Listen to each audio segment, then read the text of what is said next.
Bon. Alors, c'est notre troisième café. J'ai l'impression que les choses s'installent, hein, qu'on a des habitués, des amis qui viennent partager avec nous ces moments de poésie, ces moments de poésie que le vent propose. Hein.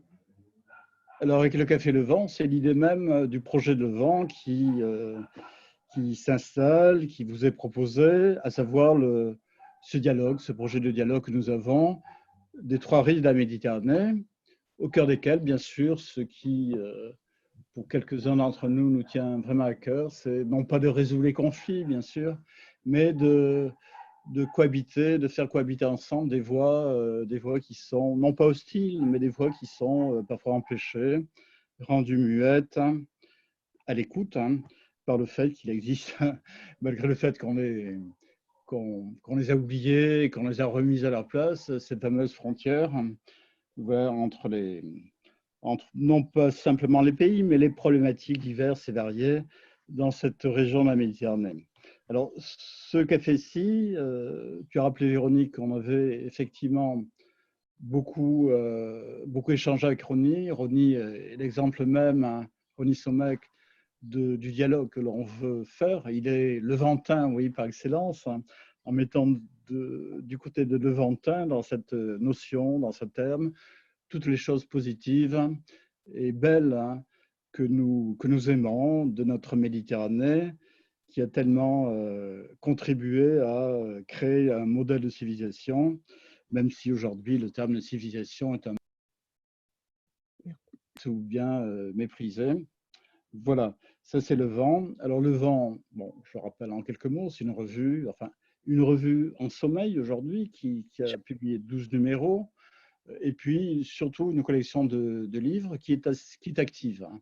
Et une des dernières fois, nous avions présenté un ouvrage que nous avons publié, à savoir le livre de Chava Pinchas Cohen. Aujourd'hui, c'est le livre de Lely Tsipi-Mikhaïli qui est mis en exergue, hein, Psaume de femme. Alors, Psaume de femme, bon, j'en viens à la présentation du livre, hein, est un choix de poème que j'ai fait avec son concours, que j'ai traduit dans la collection Le Vent. Alors, c'est une poétesse, oui, qui appartient à une génération. Il y a un côté générationnel dans ce choix que j'ai personnellement connu, puisque j'ai connu Israël surtout entre les années 70 et 80, où la poésie d'un poète comme David Avidan se produisait, était reconnue sur la scène littéraire. Et une revue qui, je suis très attentif au mouvement des revues qui appartiennent au mouvement littéraire, qui sont des laboratoires d'idées, des laboratoires de création, une revue qui s'appelait Archive, c'est-à-dire maintenant, qui a lancé une génération de jeunes poètes, dont Yona Volar, et puis d'autres, je ne vais pas faire citer tous ces poètes-là, poétesse souvent, beaucoup d'écriture féminine, et Lely Tsipi-Mikhaïli, que je connais voilà, depuis ce moment-là, du moins comme lecteur. Et je pensais utile d'inviter également Tarek Al-Karmi, ce poète qui habite tout le Carême aujourd'hui, de l'autre côté, si je puis dire, enfin de l'autre côté, en même temps à côté. Je me rappelle que nous étions voisins de 40 km à peu près, et que voilà, cette espèce de frontière, enfin, mal définie, mal saisissable, surtout à l'époque, nous séparait. J'ai rencontré Tariq bien après Lely, dans les années 2012-2014, alors que j'étais déjà en France, et à l'occasion, de manière virtuelle, c'est-à-dire que je ne connais pas physiquement, je connais comme je vous connais souvent, quelques-uns d'entre vous, par le Zoom, et il m'est apparu que ce poète très, très singulier dérogeait un petit peu à la manière qu'on avait de mettre en image, hein, les poètes de l'époque, et israéliens et palestiniens, très engagés, bon, pour des raisons légitimes bien sûr, mais très collé un petit peu à des slogans politiques, à des plateformes politiques. Tariq, bien que fonctionnaire, je dirais, de l'autorité palestinienne, est un poète vraiment libre, hein, un poète très libre. Cette liberté le conduit parfois le conduit à des choses que nous avons du mal à apprécier, à comprendre, hein, c'est-à-dire une manière très impulsive et très poétique finalement, c'est un vrai poète, de dire les choses. Lui aussi attaché à la thématique de la terre, mais thématique qui n'est pas nationale ni nationaliste surtout, thématique qui parle des habitants de la terre, des enfants, des gens qu'il côtoie, d'une habitation quand même toujours difficile. Et c'est le point de rencontre un peu avec Lali, bien qu'il soit bon, à 10 ans près d'une génération semblable. Hein. Lali s'attache à décrire l'urbanité de Tel Aviv. C'est une poète qui est, comme celle de sa génération, qui sont liées au concept tel avivien. Tel Aviv, c'est toute une histoire d'architecture diverse et variée depuis que la ville a été créée. Un côté, ce qui donne à la ville un côté hétéroclite et baroque, hein, dont Lali porte tout ça, elle porte ce souci du mouvement dans un espace urbain. Elle parle des autobus, elle parle des cafés, elle parle de sa manière de se mouvoir dans cet espace, avec beaucoup de fantaisie, avec beaucoup de poésie. Elle a posté dernièrement, j'ai posté hier, un espèce de vidéo, oui, de séquences vidéo poésie sur la manière dont elle a de s'approprier avec des mots et aussi avec des gestes, hein, de l'espace urbain. J'ai trouvé autant chez Tariq, il y a beaucoup d'humour noir, si vous voulez, de critique, même d'ironie. Chez Lali, j'ai trouvé beaucoup d'humour, une manière très parfois distante de dire les choses, donc qui sont celles de sa vie et de celles de son pays. Alors le café sera donc constitué par deux volets de lecture. Une première partie consacrée, excusez-moi, j'ai la toux. Il faut prendre de l'eau. Un premier volet de lecture, donc, qui sera consacré à Lali, à ce choix qui a été fait autour de son livre, Somme de femme, et d'un livre que j'ai quasiment fini de traduire, qui s'appelle Papa, qui cherche encore son éditeur. Le deuxième volet sera consacré à Tariq Al-Karmel, dont Saïd Sayag a traduit les textes. Il y avait des textes déjà qui existaient. J'ai connu Tariq en tant qu'éditeur de la revue Le Vent en 2008-2009. Nous avions publié dans le numéro de la revue Le Vent, numéro 10, un ensemble de poèmes traduits par Salah, une autre connaissance qui est toujours présent parmi nous, même s'il n'est pas là physiquement. Salah Al-Hamdani et sa compagne Isabelle avaient traduit un ensemble de poèmes de Tariq autour de son invitation au festival. C'était pas 7, hein, à l'époque, c'était l'Odev. Tariq était venu à l'Odev présenter sa poésie. Donc voilà ces deux volets que nous allons présenter ce soir. Ces deux volets étant introduits par deux vidéos. Deux vidéos qui sont que Pascal Goetha a créées pendant les jours du confinement, qui appartiennent à ce projet dont elle et Étienne Schwartz je l'espère, vont faire aboutir. C'est un témoignage extrêmement précieux comme trace de la période que nous avons vécue. Également comme objet levantin, c'est-à-dire que objet levantin dans le sens où je l'ai défini, j'ai essayé de le dire, un projet de dialogue où la Méditerranée joue un rôle où la Méditerranée représente toujours le soleil, hein, le fameux Orient, d'où le soleil se lève pour éclairer le monde, peut-être. Dont deux vidéos, une vidéo pour Lali, qu'elle avait créée dans cette occasion, et deux vidéos merveilleuses. Hein. J'étais ému en écoutant ces vidéos, en les voyant. Une vidéo également pour un texte de Tariq. Et ces deux vidéos vont introduire les lectures. Le vent, c'est aussi un dialogue. Pourquoi la vidéo? C'est un dialogue entre les arts, c'est l'écrit, la voix et l'image. Nous avons toujours le souci de mêler les poètes aux plasticiens. C'est ainsi que les livres qu'on a découverts et fait appel à des artistes comme Denis Zimmerman, comme Iris Dergiman et aujourd'hui Étienne Schwartz pour venir dans notre aventure et nous aider à avancer. Donc, une rencontre entre les différents moyens de création. Je crois qu'aujourd'hui, je n'ai pas vu Christophe, alors l'autre Christophe Guiraud, mais Christophe nous fait la surprise de nous présenter son travail, quelques fragments de son travail, Christophe Guiraud. Voilà un petit. Je vais peut-être présenter les biographies de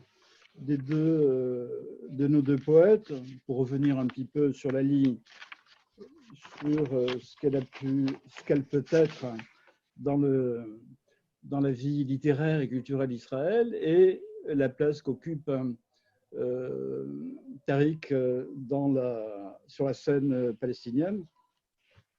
Lali est un personnage comme il y en a encore pas mal en Israël, un personnage métissé, si je puis dire. Elle est géorgienne d'origine. Elle porte dans ses bagages une autre langue, une autre culture. Elle a publié beaucoup de livres. Alors, tous les Israéliens publient beaucoup de livres. Je m'aperçois en tant que traducteur que tous annoncent énormément de publications, vraiment, tout un bagage de traductions qui sont traduits dans les langues essentielles, les langues du monde. Je pense que Lali est traduite sûrement en géorgien, outre l'anglais et le français aujourd'hui. Je vois 5 livres de poésie. Elle est performeuse également. Hier, ont été postées, je dis, cette vidéo qui montre un petit peu, je crois, est une illustration de son travail de performance. Mais je la connais plutôt en tant que poète de l'écrit, hein, personnellement. Elle enseigne à la diversité Ben Gurion, c'est-à-dire nous sommes collègues, oui, rétrospectivement de cette université dans le Negev. Elle participe à de nombreux festivals. Alors, je citerai qu'un des récents, il y a le confinement, donc les festivals ont été un petit peu ignorés, annulés. Il y a un festival auquel elle a participé, important, à Tbilissi, en Géorgie, en 2018. Donc, comme j'ai dit, sa poésie, c'est l'intérêt que j'ai trouvé personnellement, exprime une relation sensuelle et politique avec le lieu, l'espace urbain. L'exploration de cet espace est au cœur de son inspiration. Et on dirait qu'elle impose à son inspiration poétique le rythme de ses mouvements. Il serait bon, j'ai essayé de le rendre en français, on a essayé de le faire dans le dit français, mais ces poèmes ressemblent à des calligraphies. Hein. Ils ont un aspect de sculpture, hein, de sculpture graphique hein, sur la page. Donc on sent qu'elle n'est pas dans un sens statique des mots, mais dans quelque chose qui évolue avec et qui doit évoluer, et c'est ce que Pascal, entre autres, a rendu, avec la voix, et peut-être le médium vidéo. Et elle invite le lecteur à bouger aussi dans ce mouvement. Et c'est ainsi que se bâtit le texte. Le texte n'est pas un ensemble stable, c'est quelque chose qui évolue, comme une sculpture peut évoluer, une sculpture à la caldaire, oui, à mobile, et à bâtir sa ville, bâtir sa maison. Et c'est là où je trouve le sens politique, si vous voulez. Ce n'est pas une relation au pays, son pays, c'est-à-dire Israël, stable, institutionnelle. C'est une relation qui bouge, qui accueille l'ouverture, accueille le mouvement. Et c'est ainsi que je l'ai compris et que je conçois aussi et que ça m'intéresse. Faire lever une maison, dit-elle, construire une ville, c'est construire l'univers entier. Bon, le choix que j'ai fait pour le bouquin français, je vous le présente à l'écran, c'est celui-là, hein, collection Levant, avec la magnifique peinture de l'Iris, Terjiman. C'est celui-là. C'est un choix personnel que j'ai fait à partir du titre, Psaume de femme. Alors évidemment, on est dans l'hébreu, on est dans le Tanar, dans les Teilim, Psaume, Teilim, Teila. Donc bien sûr que ça évoque beaucoup de choses en hébreu, j'espère aussi en français. Le choix composé par 2 livres, à partir de 2 livres qu'elle a publiés en hébreu, le livre des masques et un livre un peu, pour ceux qui comprennent il ne faut pas comprendre l'hébreu, il faut vraiment le yiddish, oui, Meshuggah, une maison folle. Lali habite une maison folle à Tel Aviv, une maison l'architecture molle, vous savez, comme la Gaudi, enfin, quelque chose de très bizarre, dont elle rencontre dans le bouquin et dont elle parlera peut-être. Alors, pour Tariq, je dirais aussi quelques mots pour présenter Tariq Hussein Al-Karmi. Alors, son nom est je sais pas comment on dit, homonymique, hein, de la ville où il habite. Tal-Karmi, il s'appelle Al-Karmi, habitant Toul-Karem. Il est né dans Toul-Karem, c'est un universitaire, hein, pas dans la littérature, mais dans la gestion. Il s'est formé à Naplouse, hein, Shrem, donc en hébreu. Et il est actuellement fonctionnaire comme beaucoup d'entre nous, hein, au ministère palestinien de l'information. Et il est responsable, figurez-vous, de la branche poésie. Voilà, il y a une branche poésie et institution culturelle. Voilà, je sais qu'il y a une maison de la poésie à Ramallah qui est importante et qui fonctionne de manière très intensive. Et ça, je l'ai appris tout à fait récemment, il joue de la flûte. Il est flûtiste. Ce fonctionnaire fait de la poésie, une poésie. Il boit et fume, même si aujourd'hui c'est le Ramadan, donc il ne faut pas trop le dire. Il est très personne très singulier. Il est présent aussi dans les radios locales, où il tient des chroniques culturelles, littéraires. Il est même responsable d'un programme de radio. Et il est venu à l'ODEV en 2010, je crois, et a participé à différents festivals de poésie arabe à Oman, à Tunis. Il est assez très en relation avec la Tunisie. Et c'est une Tunisienne qui, la première fois, l'a traduit, voilà, Rim Nouira. Alors, là, je tiens les informations de Saïd, qui est notre Tourjema, notre traducteur, oui. Il a publié plusieurs recueils, dont le dernier est le Diwan du texte. C'est ainsi que Saïd l'a traduit. Et j'ai dit déjà, pour ceux qui sont curieux de voir ces textes en français, il y a des magnifiques traductions de Salah, Al-Hamdani, Elisabeth, Elani, dans la revue Le Vent, le numéro 10. Voilà, je pense que je n'abonderai pas davantage la présentation. J'aimerais tout de même que Iris Terjiman parle de son travail sur la couverture de Lali, puisqu'on va commencer par Lali. Iris, tu es là? Qu'est-ce qui t'a alors, avec grand plaisir. Oui, absolument. On m'avait débranché le micro, du coup. Bon. Alors, Eh bien, bah, moi, j'ai découvert le travail de Lali grâce à Michel, surtout. Et donc, je l'ai découvert en français, car j'apprends l'hébreu, mais je ne peux pas encore lire de la poésie en hébreu. Alors, j'ai découvert son travail par la langue de Michel, et j'ai énormément été touchée par l'aspect féminin et pas féministe, voilà, qui m'a beaucoup plu dans son approche en général, d'ailleurs, et ainsi que tout ce que tu disais, le rapport à habiter. Qu'est-ce que c'est? Moi, c'est une préoccupation que j'ai en peinture permanente, en fait, et en général, d'ailleurs. Et alors, le choix, on avait hésité entre deux choses. Il s'agissait de deux couples.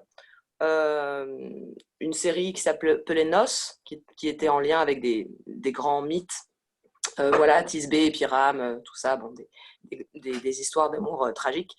Et finalement, le choix s'est porté sur cette huile sur papier, qui, me semble, convient bien. C'était ton choix, Michel, et je pense que vous êtes peut-être les mieux placés pour choisir, d'ailleurs.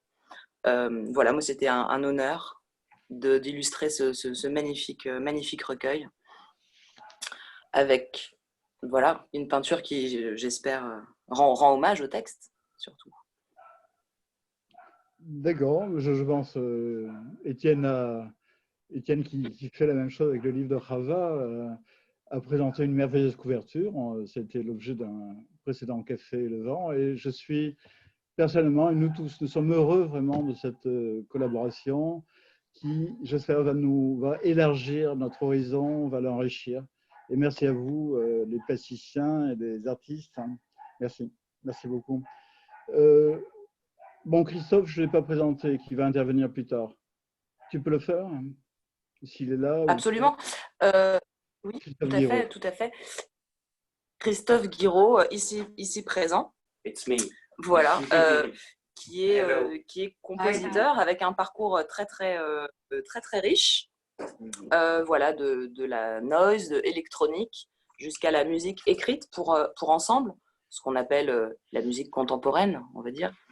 Si ce n'est que le terme, et là aussi c'est très levantin, le terme même de frontière lui est totalement étranger, puisque sa musique n'est faite que justement de ces intrications entre les temps, entre les lieux et entre les chapelles, on pourrait dire.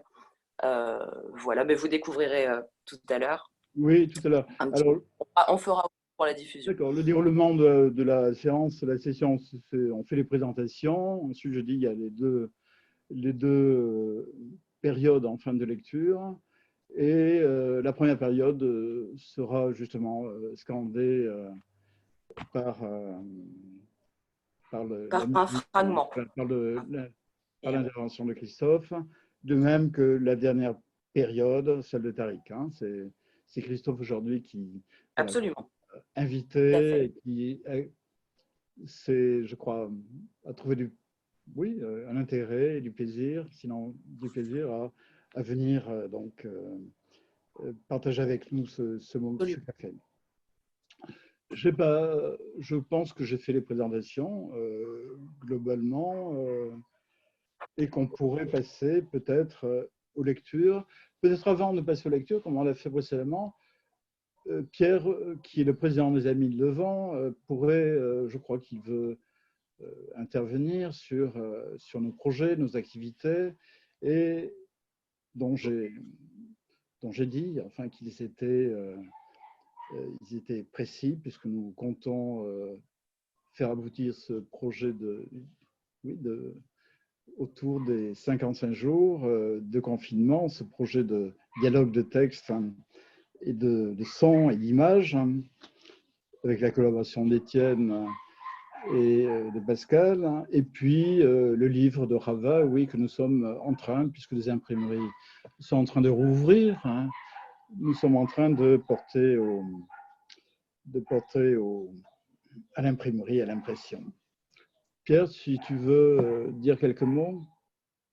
Oui, alors donc je serai bref, mais donc déjà ravi de revoir Lali, et donc shalom Lali. Et donc et puis également, bon, bah, c'était un salam à Tarek, bien sûr, et savoir que nous étions privilégiés cet après-midi d'entendre des poésies hébraïsantes et arabes, donc lues par nos amis Pascal Goïta et Saïd Sayag. Donc c'est vraiment une grande joie cet après-midi de vous écouter, de vous entendre, d'entendre vos mots, vos souffles, et puis donc la portée de vos poésies. Et donc nous allons donc avec délectation vous écouter. Mais avant, donc, je voulais faire une petite déclaration. Je voulais vous informer que nous avons par le site donc des éditions Le Vent déposé un crowdfunding, un appel à souscription sur notre site web pour en effet participer à la réalisation du recueil de Rava Spinner Cohen, qui doit, comme l'a dit Michel, paraître prochainement. Et puis également, sous peu, il y aura également un second crowdfunding qui sera lui dédié aux 55 jours de confinement, qui est à l'initiative de Pascal. Donc en effet, nous espérons, verra le jour lui aussi, et donc avec des originalités, je dirais des mises en œuvre qui lui sont propres et qui le sont également avec Étienne, je crois. Donc bien heureux à nous de porter ces deux projets. Donc je vous souhaite à tous, je nous souhaite un excellent troisième café Le Vent cet après-midi. Et Michel, je te rends la parole.